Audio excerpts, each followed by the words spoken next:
Hello friends, Sanjia cooking চ্যানেলে আপনাদের সকলকে স্বাগত। আজকে আমি আপনাদের সঙ্গে শেয়ার করব একেবারে সহজ পদ্ধতিতে লেবুর আচারের রেসিপি। বর্ষাকালে প্রচুর পরিমাণে লেবু পাওয়া যায়, আর সেই লেবুর আচারটা আপনারা সারা বছর সংরক্ষণ করে রাখতে পারেন এবং বিনা তেলে এই আচারটা তৈরি হয়। তো দেরি না করে আজকের এই রেসিপিটা শুরু করা যাক। প্রথমে আমি লেবু নিয়ে নিয়েছি, লেবুটাকে ধুয়ে পরিষ্কার করে নিয়েছি। এবার এর মধ্যে আমি ভালোভাবে জল দিয়ে 1 চামচ লবণ দিয়ে 3 ঘন্টা মতো ভিজিয়ে রেখে দেব, যাতে তেতো ভাবটা কেটে যায়। 3 ঘন্টা পর লেবুগুলোকে আবার ভালোভাবে ধুয়ে পরিষ্কার করে নেব। আমার লেবুগুলো ভালোভাবে ধুয়ে পরিষ্কার করা হয়ে গেছে। এবার এর মধ্যে জলটা ধুয়ে ফেলে দিয়েছি। এবার লেবুগুলোকে ছোট ছোট টুকরো করে আমি এইভাবে কেটে নিয়েছি। আপনারা চাইলে লম্বা করেও কাটতে পারেন। আমি এগুলোকে এবার মিক্সিং জারের মধ্যে পেস্ট করে নেব। মিক্সিং জারে আমি 2 বারে পেস্ট করে নিয়েছি। এই পেস্টটা খুব বেশি স্মুথলি হবে না, দেখুন ঠিক এইরকম হবে। আমার সমস্ত লেবুগুলো পেস্ট করা হয়ে গেছে। এবার একটা মিক্সিং বোলের মধ্যে আমি ঢেলে নিয়েছি।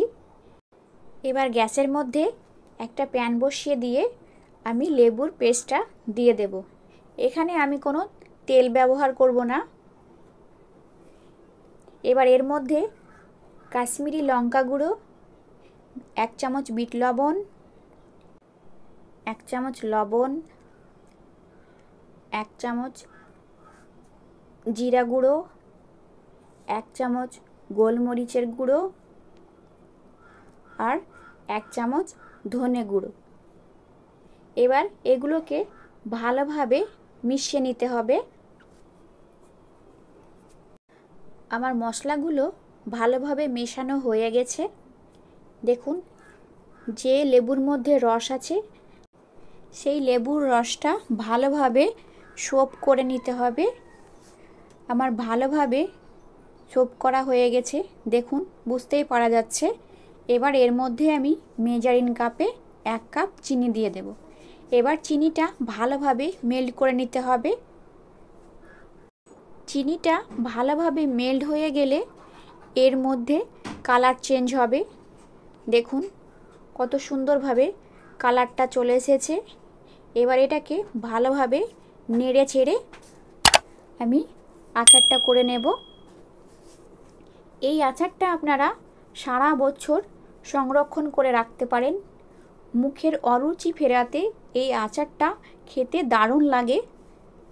একবার হলেও বাড়িতে ট্রাই করবেন এবং কেমন হলো আমাকে কমেন্টে জানাবেন। যখন মিডিলে এরকমভাবে ফুটে আসবে তখনই গ্যাসটাকে বন্ধ করে দিতে হবে।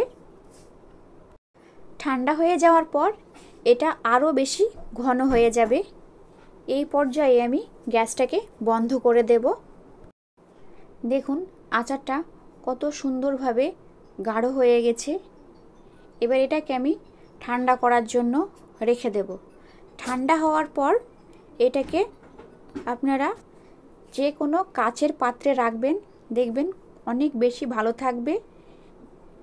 এই আচারটা গরম অবস্থায় তেতো লাগবে, কিন্তু ঠান্ডা হওয়ার পরে সেটা ঠিক হয়ে যাবে। এবার একটা প্লেটের মধ্যে আপনাদের তুলে দেখাচ্ছি।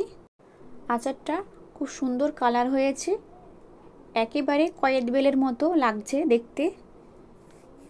আমার এই রেসিপিটা যদি আপনারা ইউটিউব থেকে দেখে থাকেন তো আমার চ্যানেলটিকে লাইক এবং সাবস্ক্রাইব করে দেবেন, আর ফেসবুক থেকে দেখে থাকলে পেজটাকে ফলো করে দেবেন। দেখা হচ্ছে নতুন কোনো রেসিপি নিয়ে। ততক্ষণে আপনারা সকলে ভালো থাকবেন এবং সুস্থ থাকবেন। এতক্ষণ ভিডিওটা দেখার জন্য আপনাদের অনেক অনেক ধন্যবাদ।